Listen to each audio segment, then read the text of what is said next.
North Sikkim এই জায়গাটার নাম উঠে আসলেই মনে হয় যেন চারিদিকে শুধু সাদা চাদরে মোড়া একটা আস্তরণ জমে আছে। আমাদের অনেকের মধ্যে ধারণা নর্থ সিকিম যেতে হলে শুধুমাত্র বরফই দেখতে পাবো, কিন্তু আমরা জানি না এখানে অনেকগুলো স্মৃতি জন্মানোর মতো আমাদের কাছে অনেক কিছু আছে, যেমন পাহাড়, নদী, ঝর্ণা, এছাড়াও সাদা চাদরে ঢাকা এক বরফের আস্তরণ। স্বাগত জানাই আমার একটা নতুন পর্ব এবং নতুন ব্লগে। সবার কাছে অপরিচিত হয়ে আমি হচ্ছি ড্রিম আয়ান, আপনারা আমায় ভালোবেসে আয়ান নামে চেনেন। আর আজকে ঠিক গন্তব্যটা শুরু হচ্ছে শিলিগুড়ি থেকে। আজকে ডেস্টিনেশন হচ্ছে শিলিগুড়ি টু গ্যাংটক, আর পুরোপুরি ট্যুরটা কর্পোরেট করছে ড্রিম ট্রাভেলস, আপনাদের কোম্পানি, আপনাদের বিশ্বস্ত প্রতিষ্ঠান ড্রিম ট্রাভেলস। গাড়ি ছাড়ার কিছুক্ষণের মধ্যেই আমরা কিন্তু শিলিগুড়ি অতিক্রম করে ফেলেছি।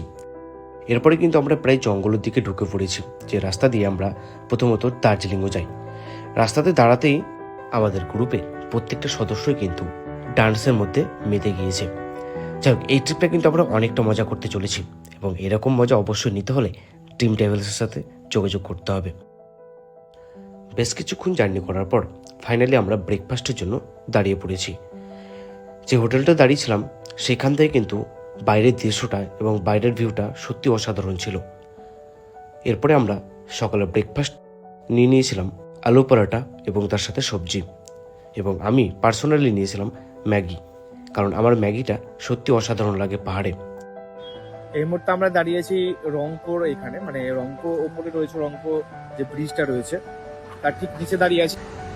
এখানে যে ক্যাম্পগুলো থাকে না, মানে আমরা অনেক সময় শুনেছি যে রংপুরে এসে ক্যাম্পিং করা হয়, এসব জায়গাগুলোতে ক্যাম্প রয়েছে এবং টেন্টের ব্যবস্থা রয়েছে। বাকি আদার্স এখানে সবাই রয়েছে, সবাই এখান থেকে একটু ছবি টবি তুলবে।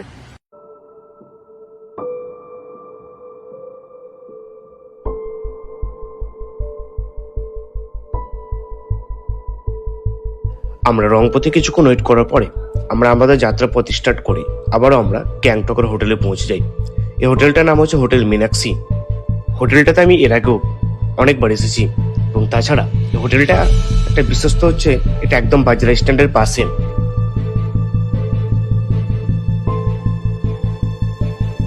গ্যাংটক আসার পরিকল্পনা নিয়ে রেখেছে নর্মালি একদম বাজেট ফ্রেন্ডলির মধ্যে, মাত্র 6,400 টাকা থেকে আমার স্টার্ট হয় এই প্যাকেজ।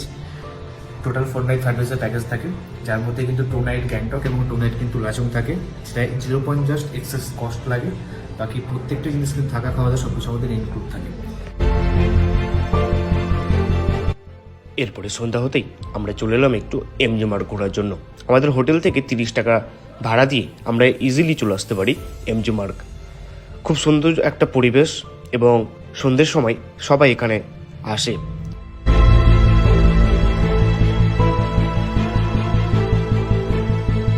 আজকে কিন্তু লাল মার্কেটটা বন্ধ, যার কারণে লাল মার্কেট ঘোরা হলো না, বাট যখন লাস্ট ডে মানে আমরা ওখান থেকে ঘুরে এসে লাচুং থেকে ঘুরে এসে আবার গ্যাংটকে আসবো, সেদিন কিন্তু লাল মার্কেট ঘুরবো।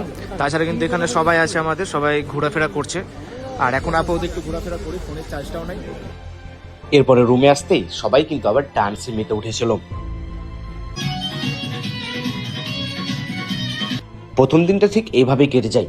এরপরে কিন্তু তারপর দিন সকালবেলায় আমরা লাচুংয়ের উদ্দেশ্যে রওনা দেবো, তাই আমরা সকাল সকাল ব্রেকফাস্টটা সেরে নিলাম। তবে দেখা হচ্ছে আর একটা নতুন পর্বে। ভালো থাকবেন, সুস্থ থাকবেন, ধন্যবাদ।